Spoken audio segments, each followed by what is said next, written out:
Hello everyone, I'm Dr. John Harrison, and I'm 83 years old this year. Yes, you heard that right. 83, but I'm still working every day at my small clinic in the suburbs of Chicago.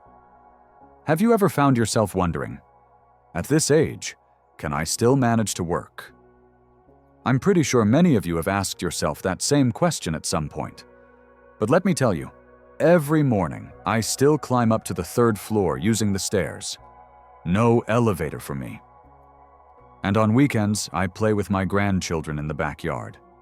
The sparkle in their eyes and the sound of their laughter always warm my heart, even on the coldest winter days here in Illinois. Many people who meet me are often surprised and ask, "Doctor, how do you stay so healthy?" I just smile and reply, "To be honest, I used to worry about my health just like you do now." And that's the truth. There was a time when I would wake up each morning feeling exhausted, as if my whole body weighed several tons more.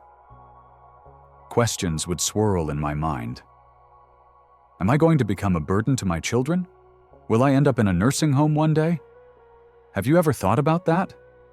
If you have, you're not alone. I've been through those very same feelings.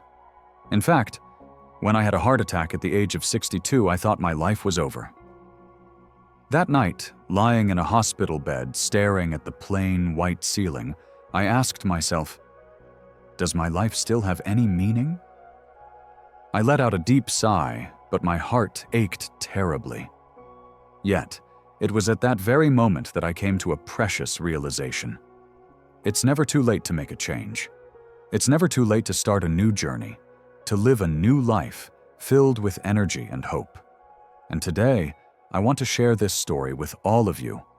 Not just my story, but a journey that any one of you can embark on. Before we dive deeper, if you find this topic helpful, don't hesitate to click the subscribe button and give it a like. It's free, and that small click helps spread this message to others who might desperately need to hear it. And please, feel free to leave a comment sharing your worries or questions about your health. I'll do my best to answer them in future segments. My dear friends, I want to tell you a very personal story. This story marked a major turning point in my life. I believe that if you're concerned about your health, especially as you enter your 60s, what I'm about to share might make you rethink many things. When I was 62, I was a confident doctor. Back then, I believed I understood my body better than anyone else. Every weekend, I would strap on my backpack and go hiking in the hills near Colorado. Those trips made me feel young, as if I were still in my 30s. Whenever my wife worried and asked, "Aren't you getting tired from all this hiking?" I would just laugh it off and say, "I'm a doctor. Taking care of my body is second nature." Does that sound familiar to anyone here? Thinking that a bit of intense weekend exercise makes up for sitting too much the rest of the week? To be honest, I used to believe that wholeheartedly. But you know what? That very belief nearly pushed me to the brink of death. That morning started just like any other day. I had just begun seeing my first patient when, as I opened the medical chart, I felt a heavy pressure in my chest, like a boulder weighing me down. At first, I tried to ignore it. It's probably just fatigue. Maybe I overdid it hiking last weekend, I told myself. But the pain wouldn't let go. Suddenly, it felt like an explosion in my head, and I collapsed right there on the clinic floor. When I woke up in the emergency room, the cold, bright lights were glaring straight into my eyes. The attending doctor looked at me with concern and asked, "Doctor? Harrison, do you usually exercise?" Exhausted, I replied, "Yes, I go hiking every week." Hearing that, the doctor frowned and said, "That might actually be part of the problem." At that moment, I felt as if my whole world had collapsed. For over 30 years as a doctor, I had always believed that hiking was one of the best forms of exercise. And yet, it was that very habit that nearly cost me my life.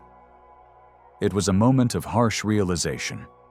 The knowledge we think is right isn't always the ultimate truth. Think about it for a moment. We sit at our desks or on the couch all week, and then suddenly push our bodies to the limit on the weekend. Do you think that's really okay? It's like taking an old car that's been sitting idle in the garage all week and suddenly driving it at full speed on the highway. How do you think the engine would handle that? Our bodies are no different, my friends. From that painful experience, I learned a lesson I'll never forget. Our bodies don't need short bursts of high-intensity effort. What they truly need is steady, consistent movement every day. Health isn't a sprint, it's a marathon. Would you agree with me? If you're listening to this story, I hope I've managed to give you an early warning before it's too late. Don't wait until you're lying in a hospital bed like I was to realize this. Start with small habits today. For example, try standing up and walking gently around your room every hour. It's a small change, but it's the first step to avoid the mistake I made. After that collapse, I began a journey that I had never even considered before. Lying in my hospital bed, staring at the red marks left by the IV needles on my arm, I asked myself, is this really the end? After all these years as a doctor, am I now just another helpless patient? But you know what? Right then, I happened to meet an elderly gentleman in the bed next to mine. He was 88 years old, with sun-tanned skin and calloused hands. But what amazed me was that those same hands were skillfully knitting. Can you picture that? His fingers moved rhythmically, almost like they were performing a well-practiced dance.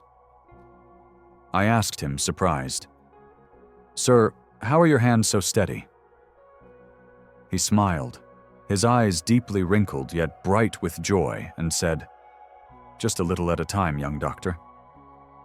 A little every day, and you'll get the hang of it before you know it." That simple answer left a deep impression on me. And you know what? Those few plain words opened a brand new door for me. I started to pay closer attention to the way I lived my daily life. Before, I believed that only tough workouts like hiking could benefit my health. But then I realized something completely different. The healthiest, longest-living people I knew weren't doing heavy exercise at all. They simply kept themselves gently active throughout their daily routines. I dug a little deeper. In the so-called blue zones, like Loma Linda, California, which is famous for having a remarkably high number of people living past 90, seniors don't hit the gym or go hiking every week. Instead, they take leisurely walks around the neighborhood, tend to their gardens, cook meals, and enjoy conversations while walking their dogs. The same is true in the countryside of Vermont. Elderly folks there who live past 100 don't push their bodies hard. They simply stay gently active all day long. Picture this. Our bodies are like a flowing stream. If the water flows gently but continuously, it stays fresh and clear. But if you let it sit still all week and then suddenly open the floodgate, the water can turn muddy or even overflow. Daily movement is like keeping that stream flowing smoothly, keeping our bodies refreshed and alive. After I was discharged from the hospital, I decided to run a little experiment on myself. I bought a pedometer and wore it all day long. I began with small habits. Every morning, I walked around my neighborhood for a few minutes. Between patient appointments, I stood up to stretch and gently roll my neck. Before bed, I took 3 deep breaths. These movements were so light that you might think, well, that probably won't do much good. But the truth couldn't be further from that. 3 months later, my blood pressure began to stabilize. After 6 months, my heart function noticeably improved.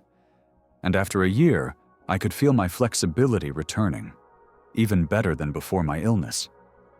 Can you imagine that feeling? It was as if my body was growing younger by the day. do you know what the most amazing part was? These changes weren't hard at all. No expensive gym memberships, no personal trainers. All it took was persistence with small steps every day. It's just like planting a young tree. A little water each day, and before you know it, it grows tall and strong, reaching for the sunlight.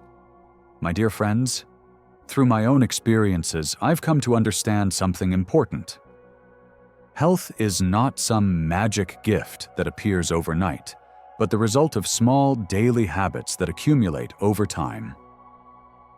And the beautiful thing is, anyone, yes, anyone, can start today. You don't need special equipment, and you don't need complicated exercises. All you need is a bit of consistency. When I first started, I was just like many of you, eager for quick results. I thought to myself, I need to exercise at least an hour a day, cut my food intake by 30%, and swim 3 times a week. But within just a few days, I was completely exhausted, and my motivation faded fast. It felt like trying to climb a mountain all at once, only to collapse under the weight before even reaching halfway. So I decided to change my approach. I told myself, let's start with the smallest thing. And I began with a warm glass of water each morning. You might chuckle, but this tiny habit opened up a whole new path for me. Warm water, my friends, is like a gentle stream flowing through your body after a long, dry night. It wakes up your stomach, gets your digestion moving, and is especially helpful if you struggle with constipation. Give it a try. Tomorrow morning, instead of reaching straight for your coffee or tea, start with a warm glass of water. Your body will thank you. Once I had firmly established my water drinking habit, I added a second step. Morning stretches, just 3 minutes. I began by gently turning my head to the left, then to the right. Try it with me. Move slowly, don't push too hard, just to the point where you feel comfortable. After that, I rolled my shoulders forward 5 times, and then backward 5 times. Simple as it may seem, every time I finished, I felt the sleepiness fade away, and my body gradually woke up. Next came a stretch for my waist. Place your hands on your hips, bend slightly forward, then lean back, repeating each motion 5 times. No need to rush, just move slowly and feel each motion in your body. While doing this, I often thought to myself, "Thank you, body, for still being this flexible." That small moment of gratitude gave me even more motivation to stick with this routine every day. After a week, I noticed that my body felt less stiff in the mornings. After a month, I no longer woke up feeling tired. It was like my body was being recharged with fresh energy each day. That little spark of joy, my friends, became my strongest motivation to continue. The wonderful thing is, these habits work for everyone, especially older adults. If you find it hard to bend over, just try a gentle stretch of your arms. If your knees feel a little weak, instead of standing up and sitting down repeatedly, you can simply tighten your thigh muscles while seated. There is always a flexible way to begin, no matter what condition you're in. You see, making a change doesn't have to be anything grand or overwhelming. It can start with something as simple as a warm glass of water, a few gentle stretches, and just a little persistence each day. It's like building a house. You start with the first brick, and little by little, your solid and cozy home takes shape. Many people often tell me, "Doctor, my days are so busy, I just don't have time to exercise."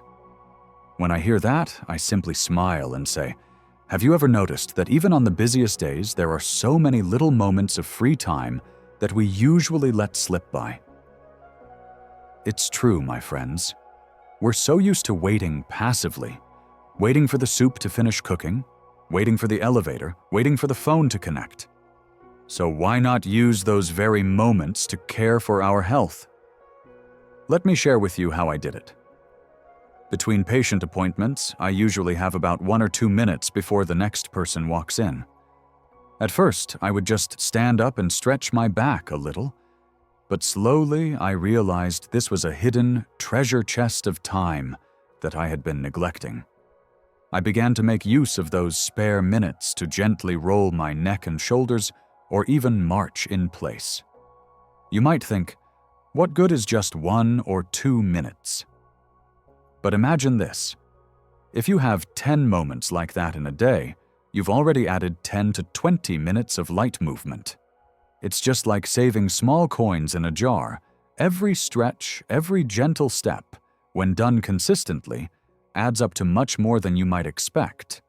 Studies have shown that breaking up your physical activity throughout the day actually helps manage blood pressure and blood sugar levels more effectively than squeezing it all into a single workout. You don't need to push yourself too hard. It's as simple as gently rolling your neck while waiting for the water to boil or stretching your arms while waiting for the elevator.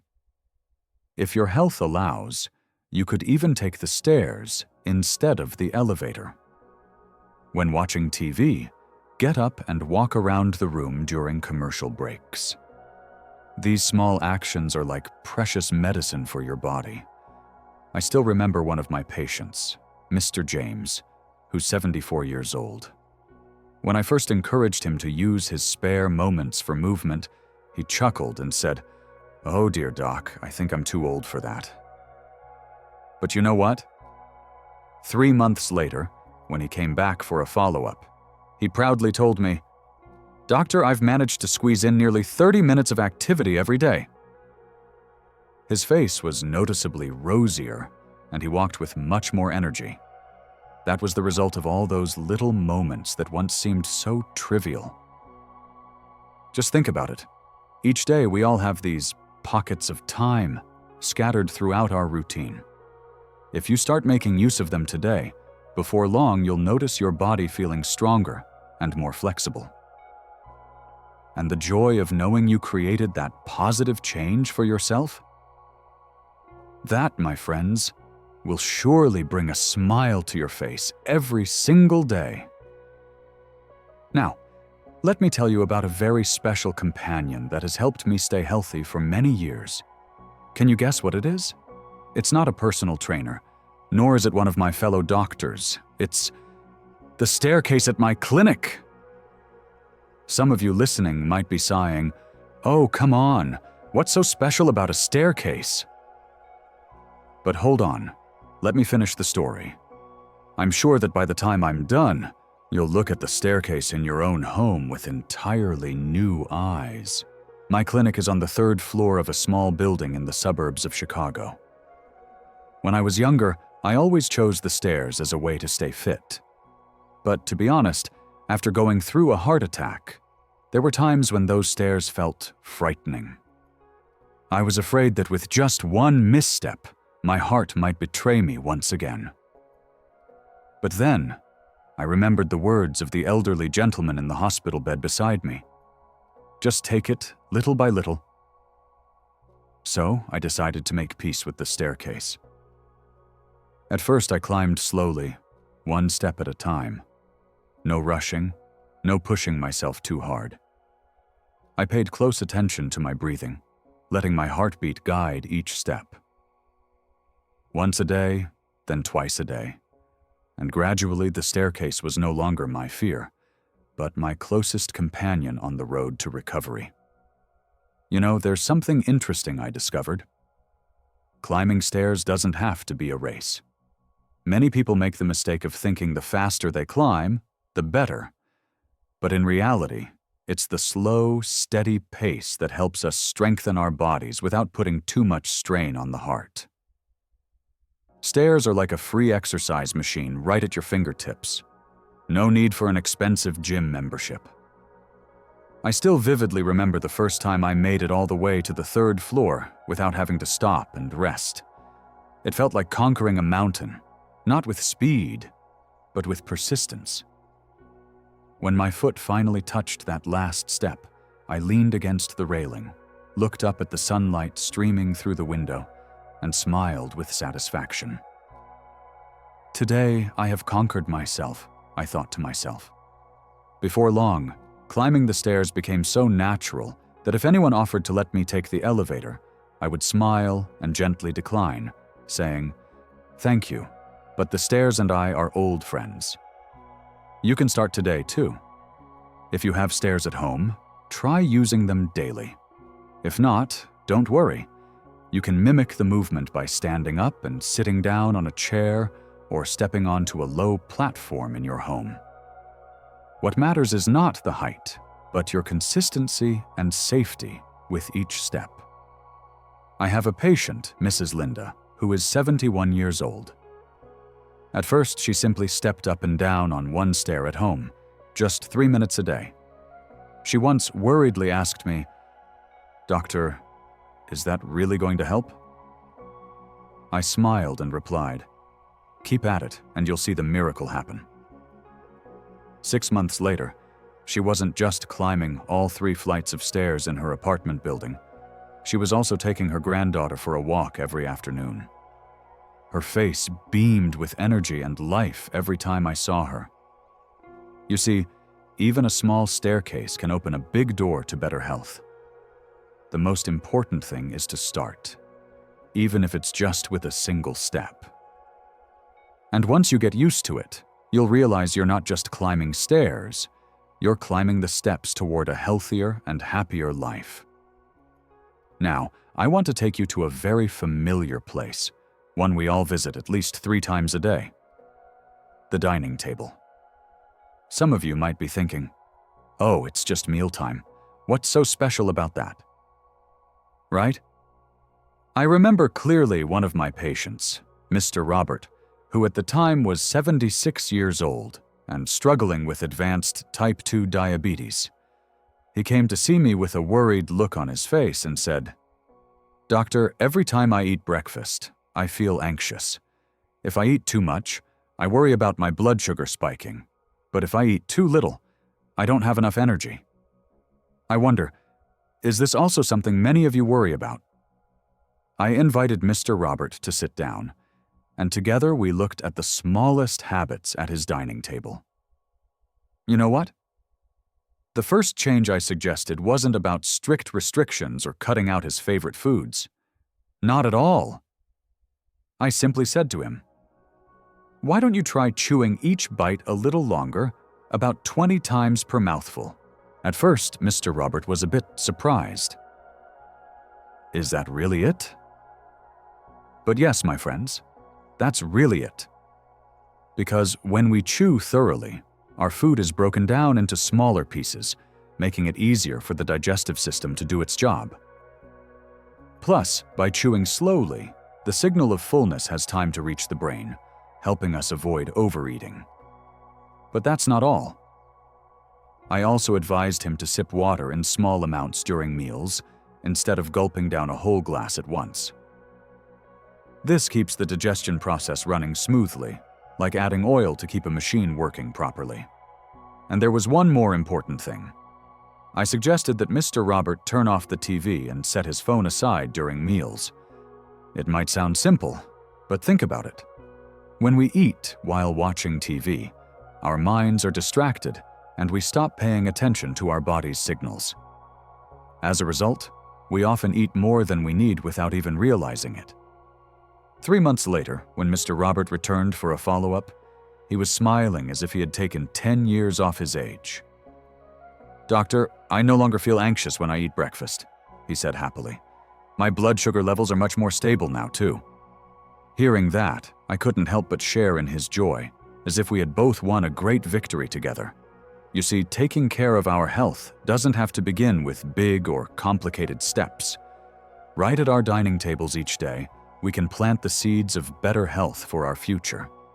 Simply by chewing more thoroughly, drinking the right amount of water, and being mindful of our meals, you're already taking a big step toward wellness. And the best part? These habits work for everyone, no matter your age or current health condition. Whether you're in your 60s, 70s, or even beyond, it's never too late to begin making a change. We've come a long way together, haven't we? I've shared with you about starting with a warm glass of water in the morning, making the most of spare moments for gentle movement, and adopting healthier mealtime habits. But there's one final tip, which I truly believe is the foundation for everything we've talked about so far. And that is a positive mindset. Some of you might be thinking, "Doctor, staying positive sounds nice, but when you're tired and struggling with illness, how can you keep your spirits up?" That's a very good question, and I used to wrestle with it too. When I lay in my hospital bed after my heart attack at age 62, I too felt hopeless. I stared at the cold, white ceiling and asked myself, how much time do I have left? Those nights, I would often break out in a cold sweat, drifting between restless dreams and a vague, gnawing fear. But then, I remembered the patients I had treated over the years. I realized something remarkable. Those with a positive outlook often recovered much faster. They weren't superheroes. They had their worries too. But they always held on to a spark of hope in their hearts. They didn't let their pain consume their spirit. I decided to try applying that to myself. Each morning when I opened my eyes, instead of thinking, "Today is probably going to be another exhausting day," I trained myself to say, "Today will be better than yesterday." I'll be honest with you, it felt a bit forced at first. But over time, I noticed something wonderful. Our bodies listen to our minds more than we realize. Modern medical research has confirmed this too. When we think positively, our brains release happy hormones like serotonin and endorphins. These help reduce stress, boost our immune system, and even assist in repairing damaged cells. See? A positive attitude is like a natural tonic, no prescription needed. I'll never forget the story of Mrs. Emily, who at 73 had been battling depression for over a decade. At first, she struggled with sleepless nights and felt as though her entire life was painted in shades of gray. When I suggested she start each morning by standing in front of the mirror and smiling, she sighed and said, "Doctor, what's the point of smiling when I don't feel any joy inside?" I gently replied, "Just give it a try." Sometimes, a smile that starts on the outside can slowly warm the inside too. She decided to follow my advice. On the first day, she told me her smile felt completely forced. By the third day, it started to feel a bit more natural. And you know what? After a month, Mrs. Emily not only found herself smiling more easily, but she happily told me, "Every morning I find at least 3 things to be grateful for, doctor." Her transformation wasn't just emotional, it showed in her physical health too. She slept better, her appetite improved, she started going for morning walks with her neighbor, and her face looked brighter than ever. You see, when we change the way we look at life, life itself begins to change color for us. There's a heartfelt message I want to share with you today. Age is just a number. What truly matters is whether the fire in your heart is still burning. And I firmly believe that flame is still flickering within each of us, just waiting to be fanned into a bright, warm blaze. Before we wrap up our journey today, I'd like to invite you to try something small tomorrow morning. When you wake up, stand in front of the mirror, give yourself a big, bright smile, and softly say, "Today I will live healthier than yesterday." And if you can, share how you felt in the comments afterward. And don't forget to hit like, subscribe, and turn on the notification bell so we can meet again in our next conversation. Let's start today. Let's light that flame of positivity in your heart so that every day becomes a day truly worth living.